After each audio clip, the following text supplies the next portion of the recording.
Hello viewer, welcome to our channel Ajastro Mini Guru, where we bring you the latest updates and advanced analysis on global commodities. Today, we'll dive deep into the USDA's weekly export sales report for soy products for the week ending November 14, 2024. This report highlights mixed trends in the soy market, showcasing shifts in demand, exports, and market dynamics. Let's break it down. The USDA report revealed that net soybean sales for the 2024-2025 marketing year reached 1,860,600 metric tons, a 20% increase from the previous week. However, this figure is still 7% lower than the 4-week average. China continued to dominate purchases, accounting for 1,197,000 metric tons, including 611,000 metric tons switched from unknown destinations. Other major buyers included Mexico, the Netherlands, Germany, and Indonesia. On the other hand, reductions were noted from unknown destinations, Israel, and Italy. On the export front, soybean shipments hit a marketing year high of 2,447,800 metric tons, up 5% from the prior week. The top destinations included China, the Netherlands, Germany, Indonesia, and Taiwan. In contrast, the soybean meal segment showed a slight dip in sales. Net sales for soybean meal totaled 274,900 metric tons, reflecting a 9% decline from the previous week but still 3% above the 4-week average.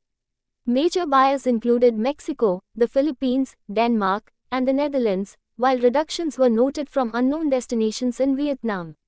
Exports of soybean meal fell sharply to 215,800 metric tons, a 34% drop from the previous week and 29% below the 4-week average. Shipments were primarily destined for the Philippines, Denmark, and Mexico. Turning to soybean oil, net sales rose by 33% to 21,900 metric tons compared to the previous week, although this was 48% below the 4-week average. South Korea led purchases with 12,000 metric tons, followed by Venezuela and Guatemala. Exports of soybean oil showed a positive trend, reaching 16,300 metric tons, a marked improvement over recent weeks. The top destinations were Colombia and Jamaica.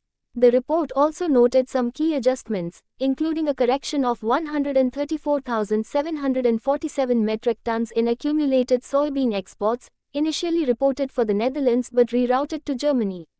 Looking ahead, analysts predict that tighter old crop supplies in major exporting regions could influence global pricing.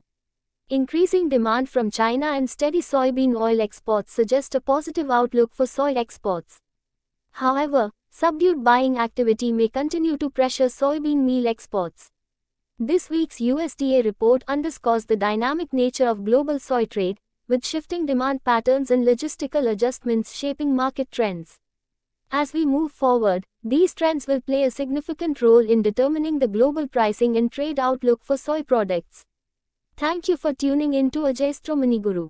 Don't forget to like, share, and subscribe to stay updated on the latest market trends and insights. See you in the next video. Stay informed, stay ahead. This is Nina, signing off from Ajastro Mini Guru. Have a great day.